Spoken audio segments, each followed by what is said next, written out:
Ya, Shalom para sahabat pelayanan.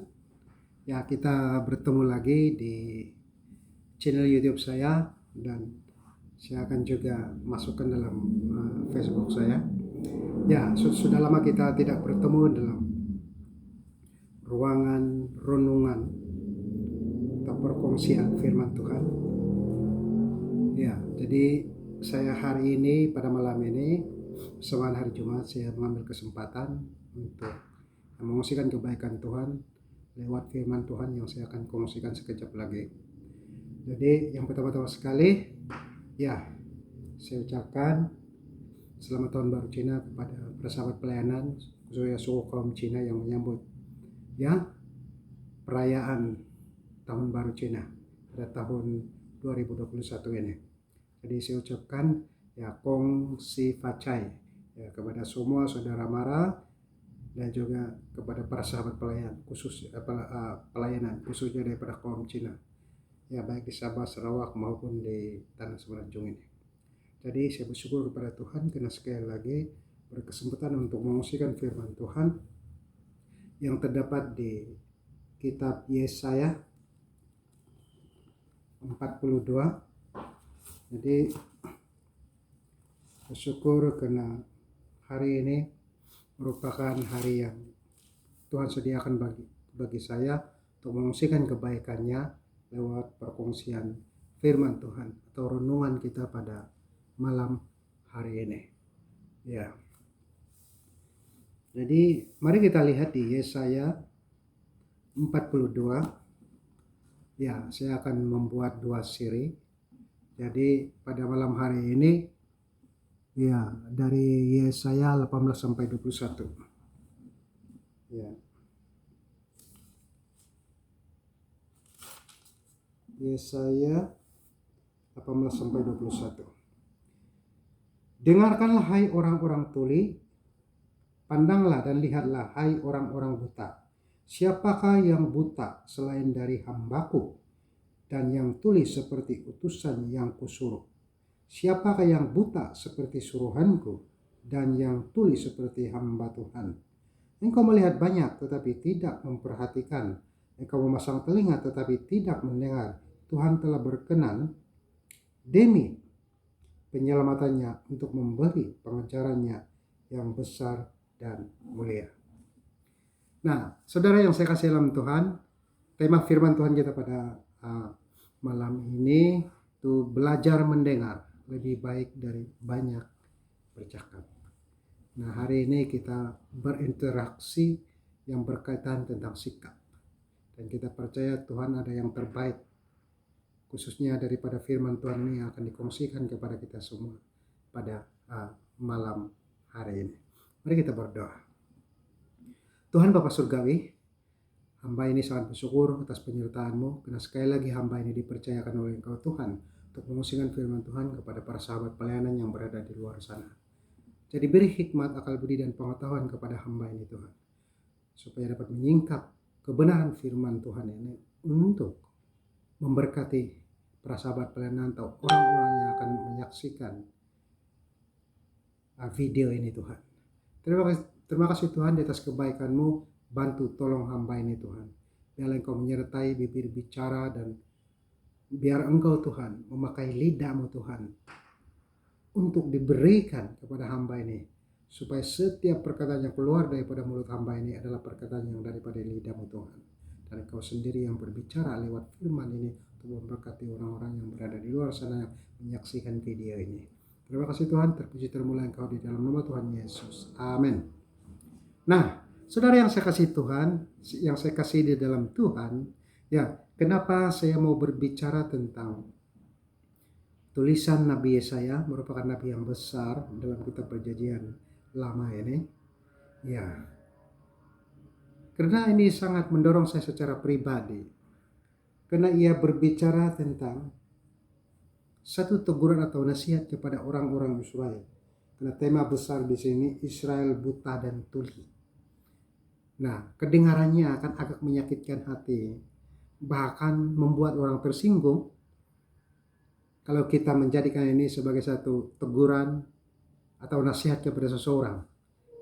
Tapi kita sebagai anak-anak Tuhan, orang yang sudah dipilih oleh Tuhan untuk memberi berkat, menyampaikan kebenaran firman Tuhan itu, kita menyampaikan dengan sebaik mungkin. Karena teguran dan nasihat itu bukan saja kepada orang yang sekeliling kita, bukan diberikan kepada mereka saja, tapi kepada kita juga. Nasihat kepada diri kita juga. Nah, sebab itulah kita menyampaikan firman Tuhan itu untuk kebaikan bersama. Nah, itu salah satu daripada tujuannya. Saudara yang saya kasih Tuhan, mari kita lihat. Ya. Ayat 18, dengarkanlah hai orang-orang tuli, pandanglah dan lihatlah hai orang-orang buta. Dengarkanlah orang-orang tuli, kata Yesaya kepada kaum Israel, kepada kaum leluhurnya sendiri. Karena orang-orang Israel ini Tuhan selalu menegur mereka, dan mereka disebut tegar tengkuk, keras kepala, keras hati. Ya, satu bangsa yang Tuhan sangat berjasa kepada mereka ini. Tapi mereka tidak pernah menghargai kebaikan Tuhan dalam hidup mereka. Bahkan mereka tidak pernah melakukan sebaik mungkin, sesungguh mungkin sesuai dengan kehendak Tuhan. Dan selalunya Tuhan hajar mereka dulu, didik mereka dulu. Ya, barulah mereka mendengar, barulah mereka dapat melihat dengan baik, dapat berpikir dengan baik, dan dapat melakukan perintah Tuhan itu dengan baik. Sebab itulah kelihatannya agak kasar teguran ini, tapi ini teguran Nabi Yesaya kepada kaum Israel. Dia mengatakan di ayat 18 ini, dengarkanlah hai orang-orang tuli. Dengarkanlah hai orang-orang pekak. Tuli ini adalah orang-orang pekak. Bukan karena dia pekak tak boleh mendengar.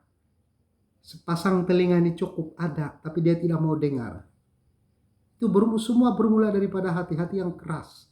Bila hati ini keras, susah untuk membuka telinga ini, untuk memperhatikan, mendengar. Nah, itulah jadi masalahnya. Nah, sebab itulah dengan tegasnya, ya, Nabi Yesaya di sini menegur, dengarkanlah hai orang-orang tuli, pandanglah dan lihatlah. Pandanglah dan lihatlah. 2 kali dia sebut pandanglah. Lepas itu lihatlah dia cakap. Ya. Jadi mata ini juga sangat penting untuk memandang dan melihat. Ya, jadi apa yang kamu dengar itu harus dipandang, dilihat. Bukan hanya mendengar saja, tapi tak mau melihat, tak mau memandang. Nah, kalau cara kita berpikir seperti itu, nah sangat susah lah kita bertumbuh. Ya, baik dalam kehidupan rohani kita, baik kehidupan dalam kekeluargaan, kehidupan bermasyarakat. Ya, segala sesuatunya bermula dalam diri kita. Sebab itulah Yesaya di sini menegur orang-orang Israel sampai dia menyebut mereka ini orang-orang tuli. Kedengarannya seperti kasar. Tapi itulah hakikatnya kepada orang-orang yang tegar tengkuk ini, orang-orang yang keras kepala ini, keras hati. Dengan tegasnya ditegur seperti itu. Kalau Yesaya tidak menegur seperti itu, tak mungkin orang-orang Israel dapat berubah dengan sebaik mungkin. Karena apa? Mereka itu keras hati, keras kepala. Dan sangat susah untuk memandang, untuk melihat, untuk mendengar. Sebab itu ditegur seperti itu. Hai orang-orang buta, dia cakap. Pada mulanya, hai orang-orang tuli, pandanglah dan lihatlah. Dan lepas itu, hai orang-orang buta. Jadi 2 permasalahan orang-orang Israel ini. Dan permasalahan ini seringkali berlaku dalam kehidupan kita. Itu 2 permasalahan. Yang pertama, pekak telinga ini. Dan saya boleh artikannya, kita memiliki hati yang bisu. Itu bermula daripada hati itu. Kedua,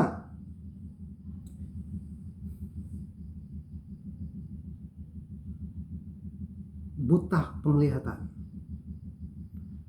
Ya, ini buta pendengaran, buta penglihatan. Kedua-dua aspek ini akan menjadi masalah kepada setiap kehidupan manusia dalam dunia ini. Dan sebab itulah ini ditegur oleh Tuhan. Harus peka tentang penglihatan kita, tentang pendengaran kita. Dan sebab itulah Yesus selalu mengatakan dan menegur. Ya, sekiranya kamu bertelinga, hendaklah kamu mendengar.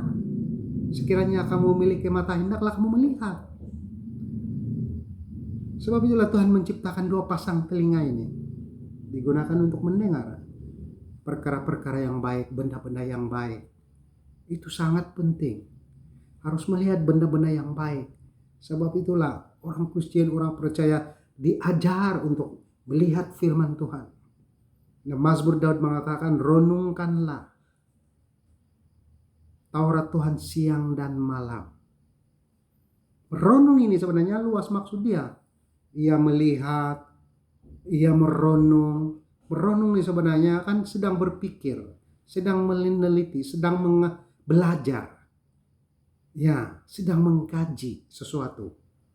Merenungkan ini cukup untuk seseorang itu belajar sesuatu, menggambarkan sesuatu, mengkaji sesuatu, mempercayai sesuatu.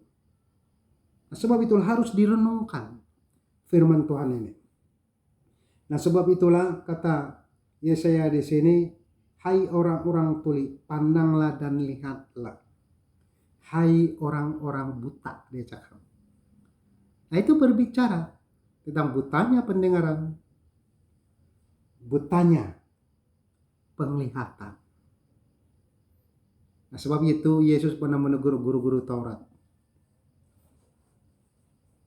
Kalau engkau melihat,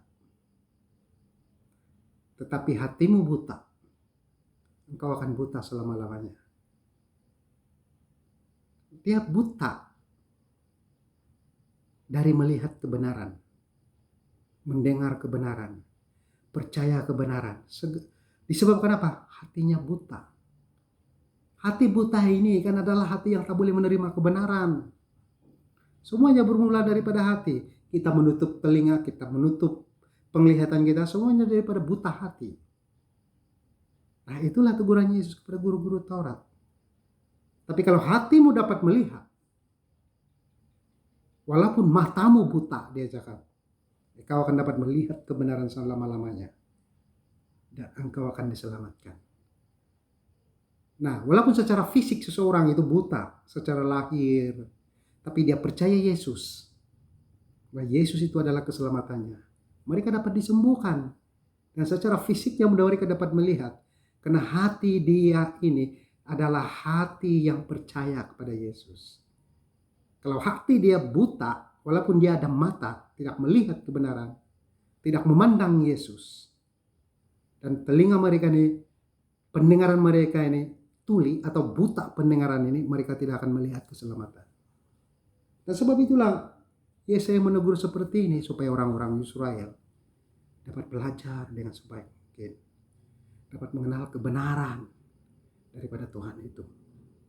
Nah, itu yang dimaksudkan. Nah, mari kita lihat ayat 19. Siapakah yang buta selain daripada hambaku, dan yang tuli seperti utusan yang kusuruh? Siapakah yang buta seperti suruhanku, dan yang tuli seperti hamba Tuhan? Nah, tengok, dia mengarah kemana? Teguran ini kepada siapa? Bukan kepada orang lain, kepada orang Israel juga, kepada hamba-hamba Tuhan di situ. Dikhususkan kepada mereka, karena Yesaya ini dipakai Tuhan oleh cara yang luar biasa untuk menegur para hamba-hamba Tuhan, para alim ulama, para guru-guru Taurat di zamannya, para nabi, para pengusaha-pengusaha rumah Tuhan, khususnya orang Israel itu sendiri. Dan sebab itulah ayat yang 19 ini, siapakah yang buta selain daripada hambaku, dia cakap. Nah, Tuhan tidak berkompromi tentang dosa. Ya, jangan katakan orang lain, anak-anaknya sendiri ditegur. Kalau kita melihat perjalanan Yesus, Yesus menegur para muridnya. Bahkan Yesus sangat tegas tentang perkara-perkara yang berkaitan tentang dosa. Yesus tidak mau mereka jatuh di dalam dosa. Dan sebab itulah Yesaya di sini sangat menegur. Karena dia mau orang-orang Israel, para hamba-hamba Tuhan di zaman itu, para pengusaha-pengusaha di rumah Tuhan, para alim ulama, khususnya para umat Tuhan di masa itu, Tuhan tidak mau mereka memiliki hati yang buta, pendengaran yang buta, penglihatan yang buta. Dalam arti kata lainnya, buta secara rohani. Nah, ini yang ditegaskan oleh Tuhan, supaya mereka tidak dibutakan ya oleh ilah-ilah zaman ini, ajaran-ajaran sesat, ya pengaruh di luar sana, pengaruh di dunia ini, dan bermacam-macam lagi pengaruh. Dan sebab itulah ya saya berani menegur orang-orang Israel ini yang saya katakan tadi itu. Tak kira siapa mereka, khususnya para umat Tuhan, orang Israel itu. Dan teguran ini masih bekerja dalam kehidupan kita. Dan kenapa saya membaca firman Tuhan ini? Ini menegur hidup saya secara pribadi dan para sahabat pelayanan yang ada di luar sana. Nasihat yang terbaik. Sebab itu di ayat 19 ini, siapakah yang buta selain daripada hambaku? Dan yang tuli seperti utusan yang kusuruh. Siapakah yang buta seperti suruhanku, dia cakap. Nah, jadi kita harus peka. Kita adalah utusan, kita adalah suruhan. Kita harus peka. Telinga ini harus dipakai. Telinga rohani kita ini mendengar sesuatu yang baik, menyampaikan sesuatu yang baik, baik penglihatan kita melihat sesuatu yang baik, menyampaikan sesuatu yang baik. Dan semua itu akan memberkati kehidupan kita, memberkati orang lain, dan memuliakan nama Tuhan. Sebab itulah sangat penting perkara ini untuk diberi perhatian. Siapakah yang buta seperti suruhanku dan yang tuli seperti hamba Tuhan? Sebab itulah Nabi Yesaya sangat marah. Ya, dia sangat terkesan sebagai hamba Tuhan yang dipakai oleh Tuhan. Seorang yang hidup kudus, hidup benar di hadapan Tuhan.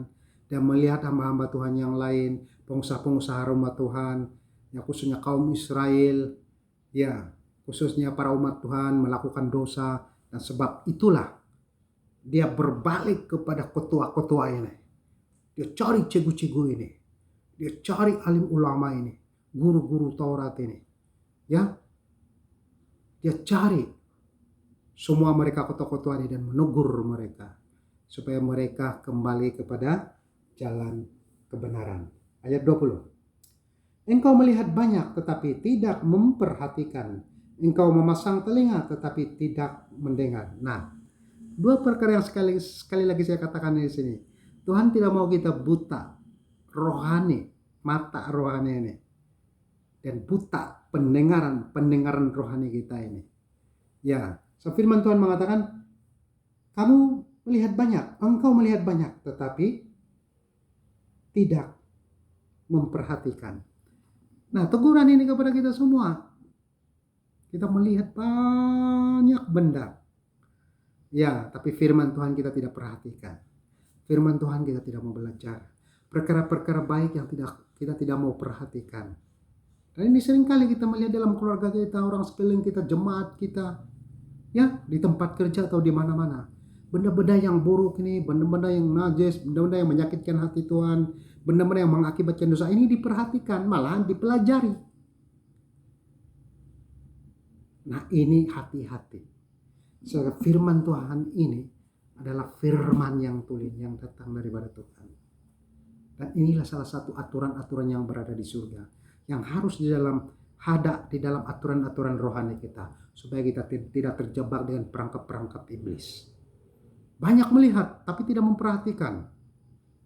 Ya, kadang-kadang terlepas pandang saja. Benda-benda yang baik terlepas pandang. Benda-benda yang baik sepatutnya dipelajari, supaya boleh menjadi berkat dalam kehidupan kita. Tapi kita tidak mempelajari itu, bahkan kita mengabaikan itu. Nah, sebab itulah jatuhnya hidup kita ini. Sebab itulah kita tidak mengerti kebenaran firman Tuhan. Karena apa? Banyak kita lihat, tapi diperhatikan. Dalam arti kata lainnya diperhatikan ini, dipelajari, dikaji. Ya, sesuatu benda yang jahat itu. Ada banyak benda jahat. Ya, itu sebenarnya akan harus diperhatikan. Kenapa diperhatikan? Bukan dipelajari untuk diterima dan dijadikan tindakan dan perbuatan. Tetapi harus dikaji. Benda ini betul atau tidak? Ya, benda ini boleh mendatangkan keuntungan atau kerugian. Boleh membuat dosa. Boleh memuliakan nama Tuhan atau mencela nama Tuhan atau sebagainya.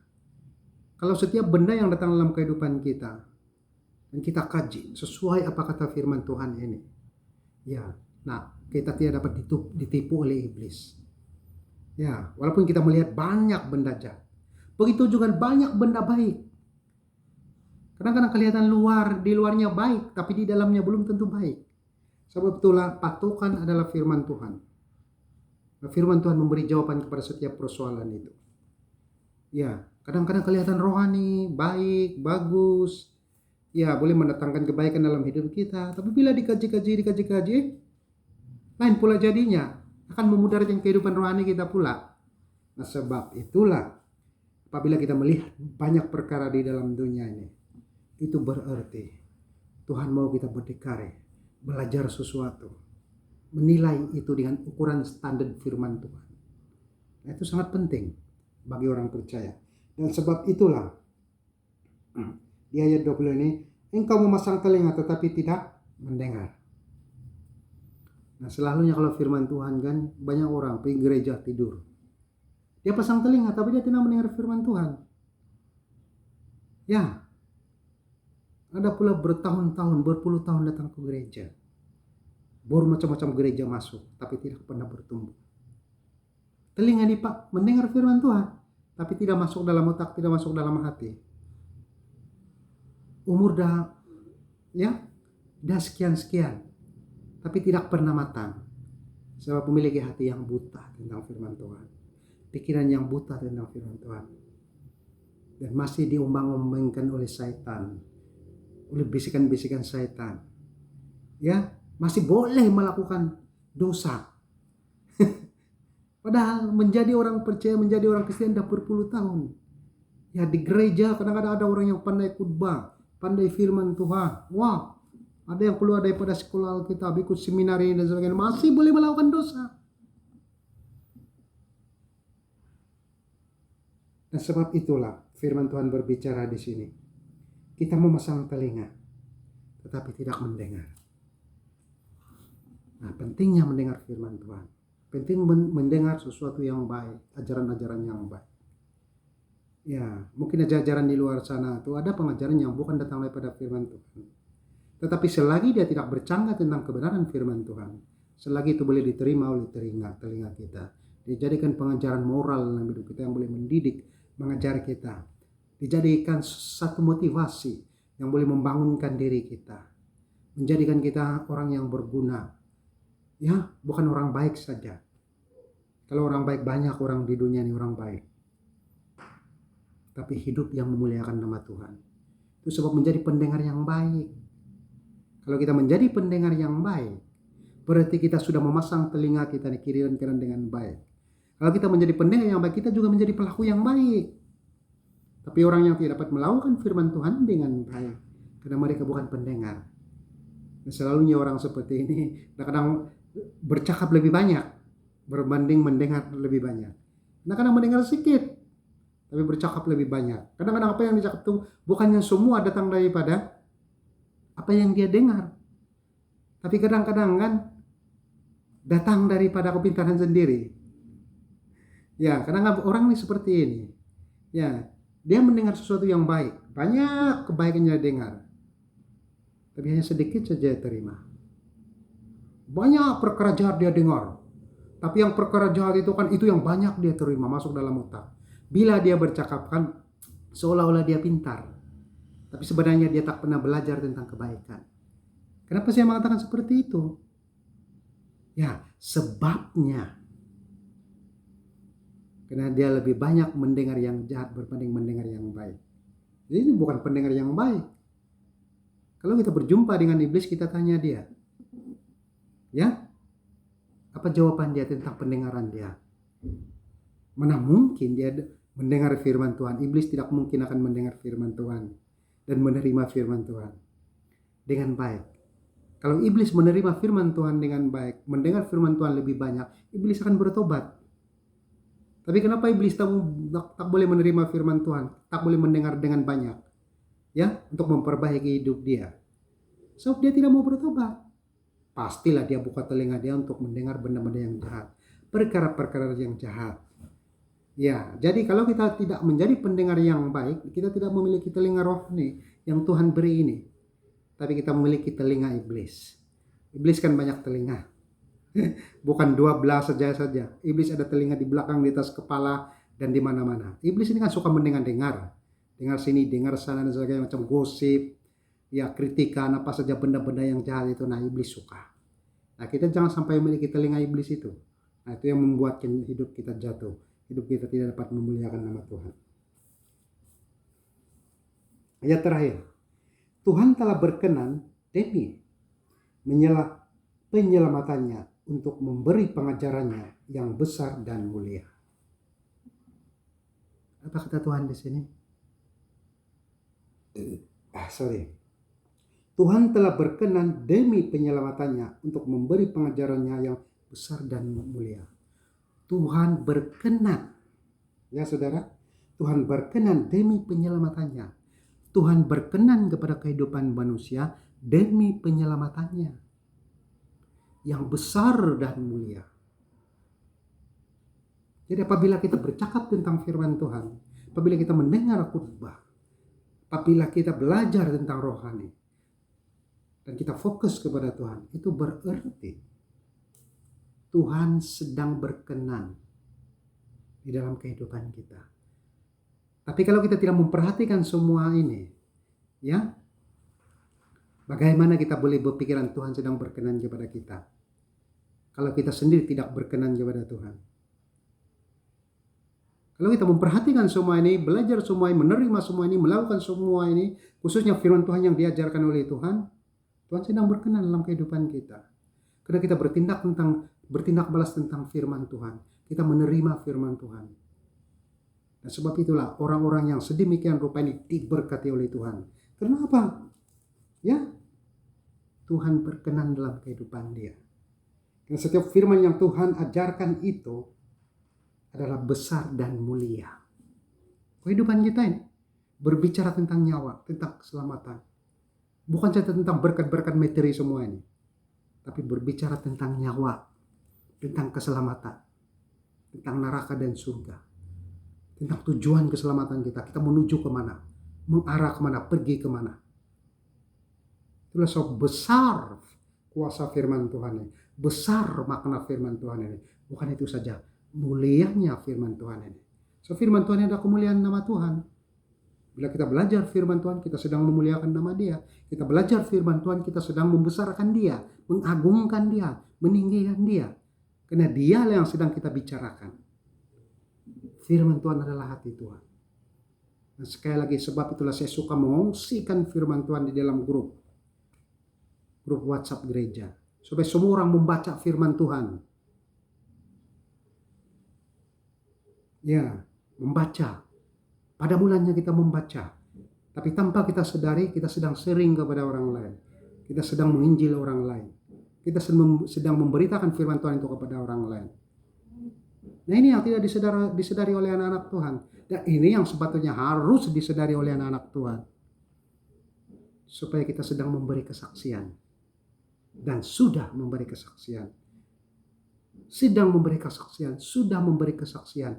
Dan kita sedang memberkati dan sudah pun memberkati. Nah sebab itulah penting bagi setiap kita yang percaya dan harus menghargai dan menghormati firman Tuhan. Nah, sebab itulah pada petang hari ini saya memberi tema di Yesaya 40